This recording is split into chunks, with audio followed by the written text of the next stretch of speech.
Bank এমডিদের dinner ও ফুর্তি খরচ এক রাতে $৫৫,০০০। ইনকেলাবে এরকম একটি শিরোনাম করেছে। ইনকেলাবের শিরোনামটা যদি আপনাকে বলি, ডলার সংকটের মধ্যে ব্যাংক এমডিদের ফুর্তি খরচ $৫৫,০০০।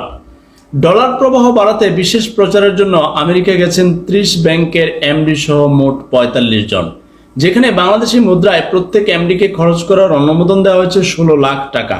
আর বিনোদন ফুর্তির জন্য আয়োজিত একটি ডিনার অনুষ্ঠানের খরচ ধরা হয়েছে $৫৫,০০০। তাদের প্রবাসীদেরকে রেমিটেন্স পাঠানোর জন্য যে উদ্বুদ্ধ করা, উৎসাহিত করা, এর জন্য যাত্রাটা অনেকেই মঙ্গলজনক কিংবা গঠনমূলক আলোচনা করলেও তাদের বিনোদন এবং ফুর্তির ওই আয়োজনটা, ডিনারটার এক রাতের খরচ যদি $৫৫,০০০ দাঁড়ায়, ডলার সংকটের মধ্যে এটা প্রশ্নবিদ্ধ, খুব স্বাভাবিক করতে। কিভাবে ওই একটা অনুষ্ঠানের ডিনার ও ফুর্তি খরচে $৫৫,০০০ খরচ করবে? আরো জানা যায় এই অনুষ্ঠানের রাতের খাবারের খরচ ধরা হয়েছে $২৬,৫০০, হল ভাড়া বাবদ $৫,০০০, লাইটিং ও সাউন্ড সিস্টেমের জন্য ধরা হয়েছে $৬,৬০০, গায়ক এবং নৃত্যশিল্পীদের জন্য বরাদ্দ ধরা হয়েছে $২,৭০০ ও বাদ্যযন্ত্রের খরচ $১,৬০০।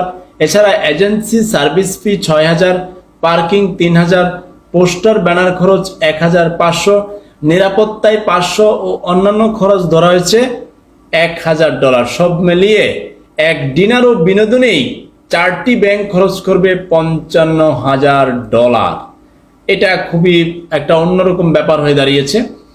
কেন্দ্রীয় ব্যাংকের নির্ধারিত ডলারের দর এখন 117 টাকা, তবে ডিনার অনুষ্ঠানের খরচের প্রতি ডলারের দর ধরা হয়েছে 123 টাকা। দেখুন, ডলার সংকট, এটা পত্র পত্রিকায় লেখা হচ্ছে, জনমনে প্রশ্ন আছে, সবার চোখে আছে।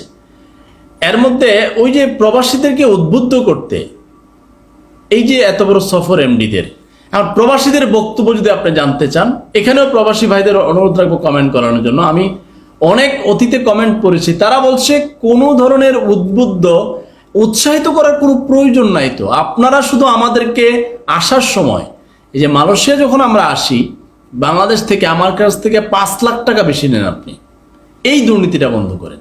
এবং আমরা যখন মালয়েশিয়া থেকে ফিরে আসি বাংলার মাটিতে, তখন আমাদের সাথে লাখে যে দুর্নীতি, নানান কাজে দুর্নীতি, অসম্মান, খারাপ ব্যবহার, এগুলো বন্ধ করেন। দেশপ্রেম ভিতর থেকে উইঠা যতক্ষণ না আইছে, ওই প্রবাসীদের ভেতরের বক্তব্য, আপনারা এই মিটিং আর এই উৎসাহ উদ্দীপনা দিয়ে লাভ হবে না। তো এখন আমি যাইতে আমার কাছ থেকে 5 লাখ টাকা শিক্ষিত কলম চোরেরা, নানান পলিসি করে রেখে দিবেন। পার্শ্ববর্তী যে কোনো দেশ থেকে মালয়েশিয়া যেতে লাগে, যেখানে 70,000 টাকা, পৃথিবীর বিভিন্ন দেশে যেতে 1 লাখের ভিত্তি কারবার সারা, আমার সোনার বাংলা থেকে 6 লাখ কেন লাগে? ওই 5 লাখের চুরি আগে বন্ধ করেন। তারপরে প্রবাসীরা দেখবেন ধাপে ধাপে সব ব্যাংকে পাঠিয়ে দিচ্ছে। ব্যাংকে এখনো পাঠাচ্ছে, কম সংখ্যা, হুন্ডিতে বেশি পাঠায়। প্রবাসীদের আরো বক্তব্য শুনেন, উৎসাহ দেওয়ার জন্য যাওয়া দরকার নাই। প্রবাসীদের কথা তো ওই প্রবাসী কল্যাণে ওরাই শুনতে পারে, এম্বাসি শুনতে পারে। আকামা নাই। 1 লাখ প্রবাসী যদি থাকে কোনো দেশে, এর মধ্যে 70,000 আকামা নাই। গিয়ে দেখেন তো ব্যাংকে গেলে টাকাটা দিবে কিভাবে? ও ব্যাংকে যাইতে পারবে? পারবে না। এদের কথা শুনেন, এদের কোন জায়গায় অজুহাত, তাদের কোথায় অসুবিধা, এইটা বসেন।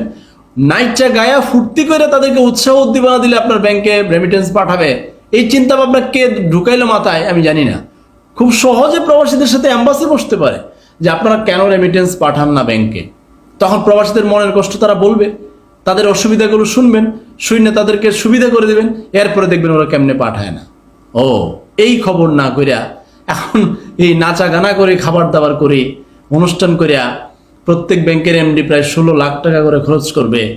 তাহলে 32 ব্যাংকের এমডি কত টাকা খরচ করবে? এখন আপনি বলবেন এটা তাদের প্রফিটে টাকা খরচ করতে পারে, সমস্যা নাই, এটা তাদের ব্যাপার। কিন্তু ডলার তো এই মুহূর্তে দরকার ছিল। তো এই পথ কে কেন বাইছে নিল, কে তাদেরকে বুদ্ধি দিল আমি জানি না। প্রবাসীদের কাছে বসলেই তো হয়, বাবারই তোমরা কেন পাঠাও না ব্যাংকে? এদের গল্প শুনেন না, এদের অসুবিধা শুনেন না, মনের কষ্ট শুনেন। এটা না শুনে আপনারা গেছেন আরেক রাস্তায়। ঠিক আছে, গেছেন, আপনারা গেছেন, এখন সমালোচনা করবি। এক ডিনার এক রাতেরই যদি $৫৫,০০০ খরচ করে ফেলান, কবেন আমার টাকা আমার ব্যাংকে আছে। না, সব আপনার টাকা না, জনগণের আমানত আছে, জনগণের ব্যাপার সেপার আছে, ডলারের ব্যাপার সেপার আছে। এত সহজে সব কিছু নিয়েন না। আল্লাহ হাফেজ। আমি এই কাপে যতটুকু চা রেখে গেলাম, বাকিটুকু যেন আমার গ্রাহকেরা পায়। গ্রাহকদের জন্য আমার খুব কষ্ট লাগে।